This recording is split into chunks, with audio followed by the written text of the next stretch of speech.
Tokyo Japan, سال 2007۔ یہ وہ وقت تھا جب جاپان کے ایک مقامی آن لائن فورم پر ایک ایسا واقعہ سامنے آیا جس نے سننے والوں کی روح فنا کر دی۔ دیکھتے ہی دیکھتے یہ قصہ پولیس ریکارڈز اور مقامی خبروں کی سرخیوں تک جا پہنچا، مگر سچ آج بھی اس اپارٹمنٹ کی دیواروں میں کہیں قید ہے۔ کچھ لوگ اسے محض ذہنی تناؤ کا نام دیتے ہیں، تو کچھ کا ماننا ہے کہ اس رات وہاں کچھ ایسا تھا جسے انسانی عقل تسلیم کرنے سے قاصر ہے۔ ٹوکیو کے ایک شہر سیٹاگایا کی وہ پرانی رہائشی عمارت، جہاں تنگ گلیاں اور خاموش بالکنیاں رات کے 12 بجتے ہی ایک عجیب سے سناٹے میں ڈوب جاتی تھی۔ اسی عمارت کی چوتھی منزل پر 22 سالہ یومی رہتی تھی، جو ٹوکیو یونیورسٹی کی ایک ذہین اور خاموش مزاج طالبہ تھی۔ امتحانات سر پر تھے، اسی لیے یومی کی لائٹ اکثر صبح ہونے تک روشن رہتی۔ پڑوسیوں کا کہنا تھا کہ وہ کئی راتیں جاگ کر گزارتی تھی، اور شاید یہی بے خوابی اس کے اعصاب پر اثر انداز ہو رہی تھی۔ کم از کم پولیس کی ابتدائی رپورٹ کا دعویٰ تو یہی تھا۔ نومبر کی سرد رات تھی، باہر ہلکی بارش ہو رہی تھی، اور عمارت کے سامنے لگی اسٹریٹ لائٹ بار بار جھپک کر بجھ جاتی، جس سے پوری گلی لمحہ بھر کے لیے گہرے اندھیرے کی لپیٹ میں آ جاتی۔ تقریباً رات کے 12:30 بج رہا تھا۔ یومی اپنے کمرے کی خاموشی میں ڈوبی نوٹس تیار کر رہی تھی کہ اچانک اس کے موبائل فون کی رنگ ٹون نے سناٹے کو چیر دیا۔ ایک انجان نمبر اسکرین پر چمک رہا تھا، جس نے یومی کو لمحہ بھر کے لیے شش و پنج میں ڈال دیا۔ اس نے ہچکچاتے ہوئے کال ریسیو کی اور دبی آواز میں پوچھا، ہیلو کون؟ دوسری طرف سے کوئی جواب نہ آیا، بس ایک گہرا اور پراسرار سناٹا تھا۔ یومی نے دوبارہ سوال دہرایا، کون بول رہا ہے؟ تبھی فون کے اسپیکر سے کسی کی سانس لینے کی آواز ابھری۔ وہ سانسیں اتنی گہری اور اتنی قریب محسوس ہو رہی تھی جیسے کوئی بالکل اس کے کان کے پاس کھڑا ہو۔ یومی کے بدن میں خوف کی ایک لہر دوڑ گئی۔ اسے احساس ہو گیا کہ دوسری طرف کوئی سگنل کا مسئلہ نہیں، بلکہ کوئی جیتا جاگتا وجود ہے جو صرف خاموشی سے اسے محسوس کر رہا تھا۔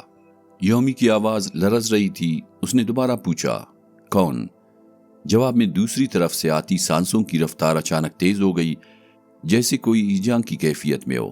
خوف کے ماری یومی نے فوراً کال کاٹ دی اور خود کو تسلی دینے لگی کہ شاید کسی نے غلط نمبر ملا دیا ہو، لیکن ایک عجیب سی ٹھنڈک کمرے میں رقص کرنے لگی تھی، ایسی سردی جو جسم سے زیادہ روح کو محسوس ہو رہی تھی۔ اس نے سر جھٹک کر دوبارہ کتابوں پر توجہ دینے کی کوشش کی، مگر ٹھیک 5 منٹ بعد وہی فون دوبارہ بج اٹھا۔ وہی انجان نمبر۔ یومی نے پہلے تو اسے نظر انداز کرنا چاہا، مگر پھر کسی انجان ڈر یا تجسس کے تحت کال ریسیو کر لی۔ اس نے بمشکل پوچھا، کون ہو؟ بات کیوں نہیں کرتے؟ شروع میں تو قبرستان جیسا سناٹا رہا، پھر اچانک ایک ایسی سرگوشی سنائی دی جس نے یومی کا خوف اور بڑھا دیا۔ دوسری طرف سے آواز آئی، کیا تم مجھے دیکھ سکتی ہو؟ یومی اچل کر سیدھی بیٹھ گئی۔ کون ہو تم؟ اس نے چیخ کر پوچھا، مگر ایک بار پھر خاموشی، اور پھر کال کٹ گئی۔ اب کمرے کی خاموشی اسے کاٹنے کو دوڑ رہی تھی۔ وہ آواز کسی مذاق کرنے والی کی نہیں تھی، وہ تکی ہوئی، کمزور اور برف جیسی سرد آواز تھی جو براہ راست دماغ کی نسوں سے ٹکرا رہی تھی۔ بے چینی کے عالم میں یومی کھڑکی کی طرف بڑھی۔ باہر بارش کی شدت بڑھ چکی تھی، اور اسٹریٹ لائٹ کا وہ جھپکنا اب باقاعدہ ایک ڈراؤنا کھیل بن چکا تھا۔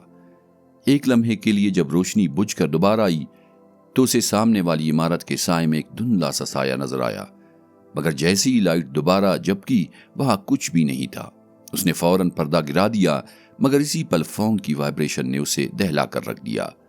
ایک میسج اسکرین پر نمودار ہوا، کیا اب بھی تم مجھے نہیں دیکھ سکتی؟ یومی کے ہاتھ پاؤں ٹھنڈے پڑ گئے۔ اس نے نمبر بلاک کرنے کی کوشش کی، مگر فون پر کوئی تفصیل شو ہی نہیں ہو رہی تھی، صرف ان نون لکھا آ رہا تھا۔ ابھی وہ اس صدمے سے سنبھلی بھی نہ تھی کہ اوپر والی منزل سے کچھ گھسیٹنے کی آواز آئی، جیسے کوئی باری لاش فرش پر کھینچ رہا ہو۔ اسے اچانک یاد آیا کہ اوپر والا فلیٹ تو مہینوں سے خالی پڑا ہے۔ خوف کے مارے اس نے اپنی سہیلی آکیکو کو فون کیا، مگر آکیکو نے اسے نیند کی کمی اور امتحانی دباؤ کا شخصانہ قرار دے کر فون بند کر دیا۔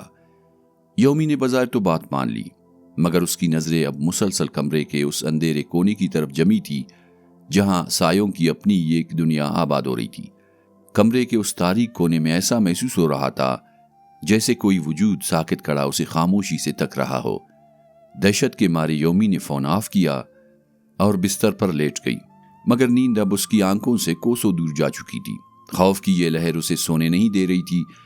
رات کے ٹھیک 2:57 ہوئے۔ یومی کی آنکھیں ابھی کھلی ہی تھی کہ اچانک ایک ایسا واقعہ ہوا جس نے اس کے خون کو منجمد کر دیا۔ میز پر رکھا ہوا موبائل فون، جسے اس نے خود اپنے ہاتھوں سے آف کیا تھا، اچانک خود بخود آن ہو گیا۔ اس خاموش اور روشن کمرے میں موبائل کی اسکرین سے نکلتی نیلی روشنی کسی منحوس سائے کی طرح لگ رہی تھی۔ یومی کا دل اتنے زور سے دھڑکا کہ اسے اپنی نبض کانوں میں بجتی محسوس ہونے لگی۔ ابھی وہ اسی الجھن میں تھی کہ بند فون آن کیسے ہوا کہ موبائل پھر سے ترترایا۔ یومی نے لرزتے ہاتھوں سے فون اٹھایا تو اسکرین پر صرف 3 الفاظ لکھے تھے، میں قریب ہوں۔ یہ پڑھتے ہی اس کے سر سے پاؤں تک ایک سنسنی دوڑ گئی۔ اس نے بدحواسی میں فون کو دوبارہ آف کرنے کی کوشش کی، مگر خوف کی شدت سے ہاتھ اس قدر کانپ رہے تھے کہ گرفتی نہیں بن رہی تھی۔ اسی لمحے اس کے کمرے کے عین باہر کوریڈور میں کسی کے چلنے کی آواز آئی۔ قدموں کی وہ چاپ بالکل واضح تھی۔ کوئی بہت ہی دھیرے دھیرے چلتا ہوا ٹھیک اس کے دروازے کے سامنے آ کر رک گیا۔ ایک ایسی گہری اور دم گھٹتی ہوئی خاموشی چھا گئی کہ یومی کو اپنی ہی سانسیں بوجھل لگنے لگی۔ پھر دروازے پر 3 ہلکی مگر صاف دستکیں ہوئی۔ یومی نے ہمت کر کے لرزتی آواز میں پوچھا، کون ہے؟ مگر باہر سے کوئی جواب نہ آیا۔ بس دروازے کے نیچے کی درز سے ایک سیاہ سائے کو حرکت کرتے دیکھا جا سکتا تھا۔ اسی اثنا میں فون پر ایک اور نوٹیفیکیشن چمکا، دروازہ کھولو۔ یومی کے اعصاب اب جواب دے رہے تھے۔ اس نے مدد کے لیے عقیقوں کا نمبر ملانا چاہا، مگر خوف کے مارے نمبر نہیں ملا سکی۔ وہ بھاگ کر کھڑکی کی طرف بڑھی کہ شاید نیچے سڑک پر کوئی نظر آ جائے، مگر جیسے ہی اس نے پردہ ہٹایا، اس کی چیخ حلق میں ہی دب کر رہ گئی۔ نیچے سڑک پر اس طوفانی بارش کے بیچ سفید کپڑوں میں ملبوس ایک لڑکی ساکت کھڑی تھی۔ اس کے لمبے کالے بال چہرے پر پھیلے ہوئے تھے اور اس کا رخ سیدھا 4تھی منزل پر یومی کی کھڑکی کی طرف تھا۔ یومی بری طرح پیچھے ہٹی۔ اس کا ذہن یہ ماننے کو تیار نہ تھا کہ 4تھی منزل سے نیچے کھڑے کسی انسان کا چہرہ اتنی واضح طور پر اسے گور سکتا ہے۔ تبھی فون ایک بار پھر وائبریٹ ہوا۔ ایک نیا میسج اسکرین پر نمودار ہوا، اب تو تم مجھے دیکھ سکتی ہو۔ یہ میسج پڑھتے ہی یومی کے ہاتھ سے موبائل فون تقریباً چھوٹ گیا۔ وہ دیوار سے لگ کر آنپنے لگی۔ اس کی نظریں دیوانہ وار کھڑکی اور دروازے کے درمیان گھوم رہی تھی۔ وہ خود کو تسلی دے رہی تھی کہ یہ سب محض وہم ہے، لیکن اس کا دل جانتا تھا کہ یہ حقیقت اس کی سوچ سے کہیں زیادہ بھیانک ہے۔ باہر سڑک کے بیچوں بیچ وہ لڑکی اب بھی ساکت کھڑی اسے ہی گور رہی تھی۔ اچانک اسٹریٹ لائٹ ایک بار پھر بجھی اور پوری گلی گپ اندھیرے میں ڈوب گئی۔ 1 سیکنڈ، 2 سیکنڈ، اور جیسی روشنی واپس آئی وہاں کوئی نہ تھا۔ لڑکی غائب ہو چکی تھی۔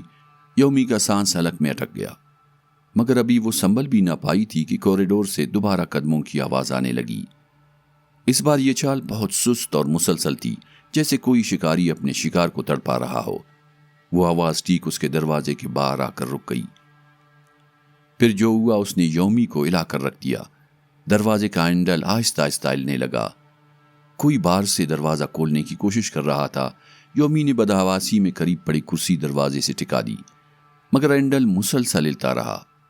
پلیز چلے جاؤ، وہ روتے ہوئے کہنے لگی۔ پھر اچانک سب کچھ تھم گیا۔ ہینڈل ساکت ہو گیا، قدموں کی آواز مٹ گئی۔ یومی نے ہمت کر کے دروازے کی سوراخ سے باہر جھانکا۔ کوریڈور خالی تھا، مگر جیسی اس کی نظر نیچے پڑی اس کا کلیجہ منہ کو آ گیا۔ دروازے کے نیچے ایک پرانا کالا اور پانی سے بھیگا ہوا موبائل فون پڑا تھا، جس کی اسکرین ٹوٹی ہوئی تھی۔ وہی فون جو اس نے اس لڑکی کے ہاتھ میں دیکھا تھا۔ اچانک اس کی اسکرین روشن ہوئی اور ایک تصویر نمودار ہوئی۔ وہی سفید کپڑوں والی لڑکی جس کے نیچے جاپانی زبان میں لکھا تھا 12 نومبر 2002 مسنگ۔ یومی نے دہشت سے وہ فون پرے پھینک دیا، مگر اسی لمحے اس کے اپنے فون پر وہی انجان کال آنے لگی۔ اس بار رنگ ٹون پہلے سے کہیں زیادہ تیز اور تکلیف دہ تھی۔ یومی نے کال اٹھائی تو دوسری طرف سے ایک انتہائی دھیمی اور سرد آواز آئی، میں اوپر ہوں۔ یومی کا رنگ اڑ گیا۔ اوپر والی منزل تو مہینوں سے خالی تھی۔ اس نے بدحواسی میں عقیقوں کا نمبر ملایا، مگر فون اٹھتے ہی دوسری طرف سے عقیقوں کے بجائے ایک اجنبی مردانہ آواز آئی، یہ نمبر تمہارے فون میں کیسے آیا؟ یومی ساکت رہ گئی۔ اسی لمحے باہر پولیس کے سائرن گونجے اور اس نے کھڑکی سے دیکھا کہ 2 پولیس گاڑیاں عمارت کے سامنے آ کر رکی۔ اسے تھوڑی تسلی ہوئی اور وہ بھاگ کر دروازہ کھولتے ہوئے کوریڈور میں نکل آئی۔ ایک پولیس افسر سیڑھیاں چڑھتا ہوا اوپر آ رہا تھا۔ مس یومی، ہمیں ایک کال ملی ہے، کیا آپ ٹھیک ہے؟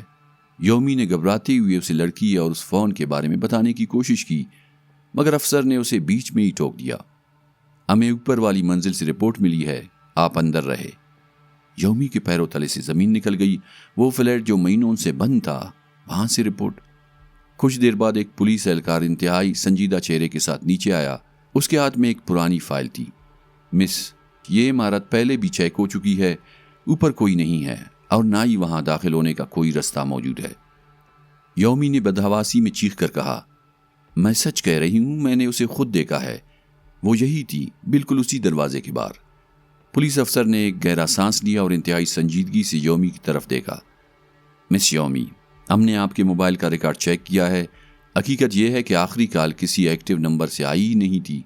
وہ نمبر تو 5 سال پہلے ہی ڈی ایکٹیو کیا جا چکا تھا۔ یومی جیسے ہل کر رہ گئی۔ کیا یہ کیسے ممکن ہے؟ پولیس افسر نے اپنے ہاتھ میں موجود پرانی فائل کھولی۔ اس میں ایک زرد پڑی ہوئی رپورٹ تھی۔ لاپتہ کیس، طالبہ، سال 2002۔ اس رپورٹ کے ساتھ لگی تصویر دیکھ کر یومی کے پیروں تلے سے زمین نکل گئی۔ یہ وہی تصویر تھی، وہی سفید کپڑے، وہی لمبے بال اور وہی چہرہ جس نے ابھی کچھ دیر پہلے اسے سڑک سے گورا تھا۔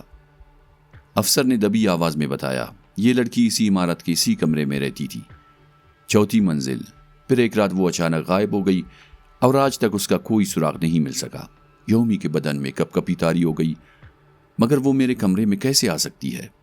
پولیس افسر نے عجیب نظروں سے اسے دیکھا اور کہا، مس یومی، یہ فلیٹ تو 5 سال پہلے ہی سیل کر دیا گیا تھا۔ ریکارڈ کے مطابق یہ یونٹ دوبارہ کھلا ہی نہیں۔ ہمیں حیرت ہے کہ آپ یہاں کیسے رہ رہی ہے؟ خوف کی ایک لہر یومی کے پورے وجود میں سرایت کر گئی۔ اسی لمحے اس کے ہاتھ میں موجود موبائل کی اسکرین آخری بار روشن ہوئی، بغیر کسی نمبر کے۔ صرف ایک سطر لکھی تھی، اب تم یہاں رہتی ہو۔ پولیس نے فوراً اس کا فون قبضے میں لے کر چیک کیا، مگر وہاں نہ کوئی میسج تھا، نہ کوئی کال لاگ۔ بیٹری بالکل 0% دکھا رہی تھی، جیسے برسوں سے چارج نہ ہوئی ہو۔ خوف کی ایک لہر یومی کے پورے وجود میں سرایت کر گئی۔ پولیس نے فوراً اس کا فون قبضے میں لے کر چیک کیا، مگر وہاں نہ کوئی میسج تھا، نہ کوئی کال لاگ۔ بیٹری ڈیڈ تھا، جیسے برسوں سے چارج نہ ہوئی ہو۔ یومی نے لرزتے نظروں سے کمرے کے اندر جھانکا۔